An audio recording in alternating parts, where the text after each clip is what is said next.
groupe démocrate, nous avons notre collègue Delphine Lingemann. Merci Madame la Présidente. Messieurs les ministres, Monsieur le Président de la Commission Défense, Madame la Vice-présidente de la Commission des Affaires étrangères, Madame la Secrétaire de la Commission des Affaires européennes, Monsieur le Secrétaire général, chers collègues.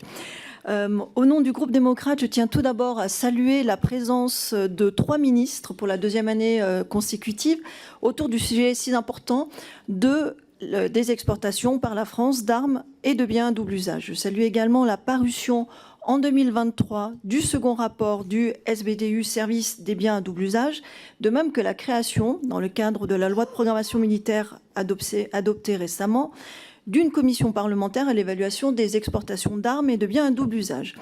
Le commerce de biens et technologies à double usage, souvent issus d'une industrie à la pointe de l'innovation, est devenu un enjeu crucial au regard du contexte international d'instabilité, notamment avec le retour de la guerre à haute intensité en Europe, mais aussi la crise en Afrique, la situation au Moyen-Orient et le cas de Taïwan.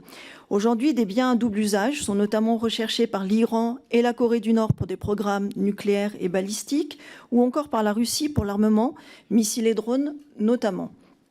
Or, la problématique est la suivante. Des pays de destination a priori légitimes, du commerce français des BDU, peuvent et sont utilisés par les proliférateurs pour se procurer des biens et des technologies nécessaires à leur programme militaire.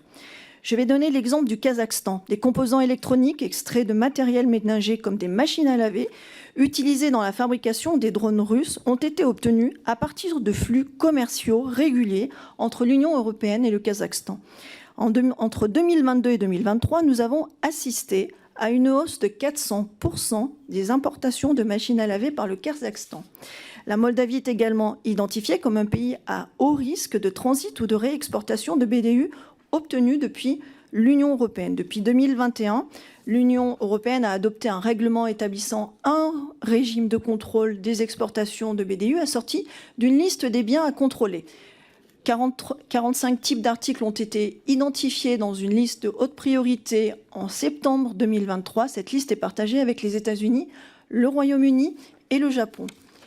Mes questions seront les suivantes. Concrètement, quelles mesures la France met-elle en place pour s'assurer que les exportateurs de ces types d'articles sont sensibilisés aux usages détournés de ces exportations? Comment la France s'assure-t-elle que des proliférateurs ne puissent utiliser des pays alliés comme plateforme de détournement du commerce? Quel type de coordination avez-vous mis en place entre vos 3 ministères compétents pour une meilleure efficacité? Et au sujet de la commission à l'évaluation des exportations d'armement, quel sera le champ de compétences exact de cette institution? Je parle en termes d'objets, les technologies émergentes, les articles de haute priorité et les investissements directs étrangers dans les secteurs stratégiques seront-ils également concernés?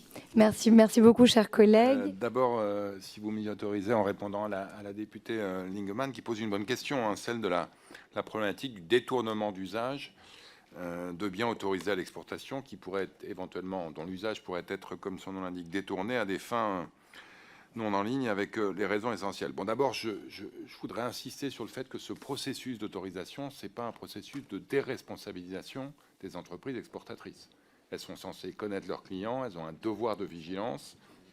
Donc elles-mêmes, quand elles interrogent leurs clients sur la destination finale de leurs biens, elles ont un devoir de vigilance. On ne s'arrête pas là, évidemment. Les autorisations sont extrêmement sensibles à ce risque, et notamment ce risque nouveau du fait du conflit en Ukraine. Donc nous y sommes particulièrement sensibles, mais je souhaitais quand même rappeler ça. Le premier filtre, si je puis dire, c'est les entreprises exportatrices elles-mêmes. Le deuxième, vous l'avez dit, effectivement, c'est ce qu'on met en place, à la fois au niveau français et au niveau européen. On a des échanges d'informations extrêmement détaillés entre autorités européennes. Donc si un pays européen venait à ne pas donner une autorisation parce que craignant qu'un usage soit détourné, il en informe les autres, nous informons nos partenaires quand c'est le cas également. Et donc ce processus fonctionne bien. Nous utilisons pour ce processus l'ensemble de l'expertise étatique, évidemment, y compris nos services de renseignement. Nous sommes extrêmement sensibles à ça. Sur le cas de l'Iran que vous mentionnez et de l'utilisation potentielle de régimes d'exportation qui pourraient être détournés pour soutenir la Russie, je le rappelle, mais Olivier Becht y reviendra en détail, un nouveau régime de sanctions a été adopté Et évidemment, le régime de sanctions, il vient bien au-delà des biens à double usage.